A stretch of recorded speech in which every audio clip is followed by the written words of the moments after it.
The House passes the Inflation Reduction Act. Let's talk about it. Hello, everybody. Joe Werber coming at you. And on Friday, the House of Representatives passed the Inflation Reduction Act of 2022, aptly named because the bill basically has nothing to do with inflation. Remember, inflation is not the responsibility of Congress. It's not the responsibility of the White House. That responsibility falls solely on the shoulders of the Federal Reserve. Jerome Powell's job is to handle inflation. Monetary policy is his wheelhouse. Not really sure why we're calling this bill the Inflation Reduction Act, but it actually covers three main areas: climate, healthcare, and taxes. So let's start with climate. Number one, this bill offers tax credits to people for more energy efficient appliances, vehicles. If you haven't bought an electric vehicle, they brought back the $7,500 tax credit. If you want to put solar on your house, more tax credits are available. This is going to help industries to get more efficient. This act was put into place to encourage you to go out and buy more energy efficient appliances. Like I said, solar, electric vehicles. The act also focuses on healthcare. A lot of this is centered around Medicare. One of the largest savings we may see from this bill is on the drug costs to seniors for Medicare. They're expecting about a $200 billion savings in drug costs over the next 10 years, but it doesn't really go into effect until 2026, and it only allows the government the opportunity to negotiate prices on 10 drugs a year. That's it, 10 drugs out of the hundreds or thousands of drugs that are out there. So I'm not really sure if this has much power behind it.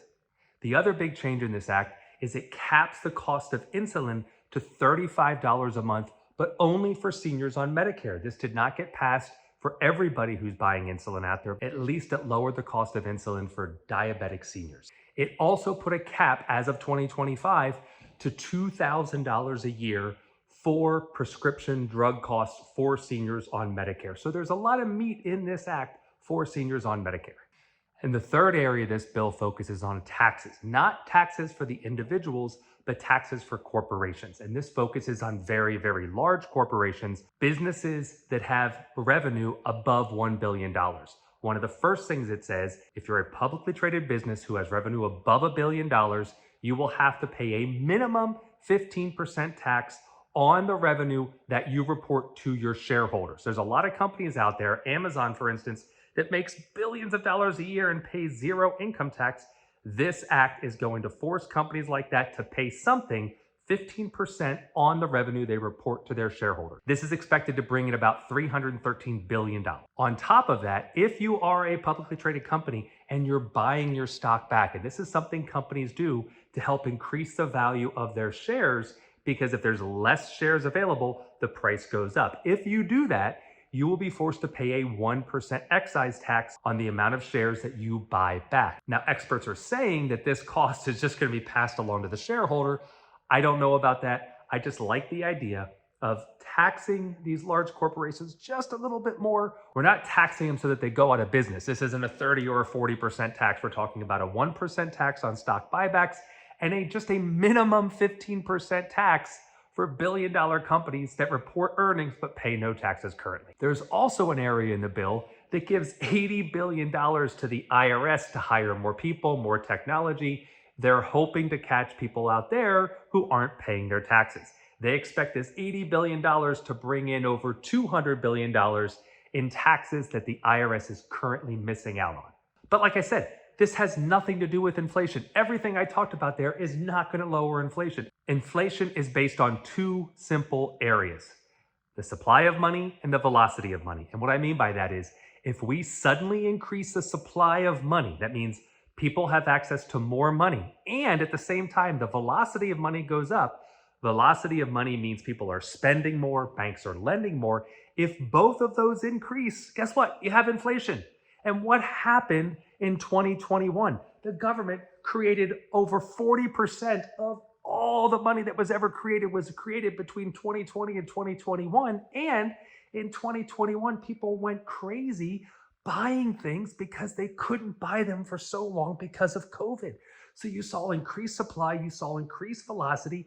That created inflation. How tax credits and climate bills and healthcare bills have anything to do with inflation is beyond me. This is not an Inflation Reduction Act.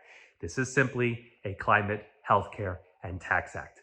Beyond that, it has nothing to do with inflation. And I don't believe, as I said, I don't believe it is Congress's job. It's not the president's job. It is the Federal Reserve's job to lower inflation. And guess what? Inflation came down. It was 9.1%. It just came down to 8.5%. It actually reduced more than anybody expected it to. And the markets have responded positively. This does not mean that Powell will not raise interest rates at the next meeting. However, it means that he will probably raise interest rates at a slower rate. And we could see in the near future him stopping raising rates altogether. And heck, maybe he'll start lowering rates again. This is all positive, as I said, and the markets are going crazy. Don't fight the Fed. That's the best thing you can do if you're an investor out there. Do not go against the Fed. March of 2020, the Fed said we're going to bail everybody out. We're going to spend whatever we have to spend. And the markets recovered from COVID back in March of 2020.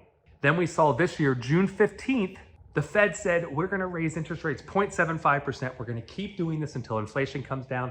And the markets have come back exceedingly well from that. We're seeing double-digit returns in the S&P, the NASDAQ, and the Dow since the Fed said we were going to raise rates and do whatever we have to control inflation. That's why I'm so positive about the rest of the year. We had one of the best weeks. We've had one of the best months in the market. This is a good sign. I'm not saying volatility is done and we won't continue to see ups and downs in the markets. I'm just saying, do not fight the Fed. I like this. Do not expect the Inflation Reduction Act to lower inflation. It's not going to. And if you like videos like this, make sure you check back every week. I'm here to give you the information you need, not what you're going to find on the news. I'm unbiased. I don't care. I don't like either party. I'm here to help you. So subscribe if you like videos like this. Make sure you hit the notification bell, turn that on so that you're notified when I post new videos. Check out some of my other videos, and I'll see you next time.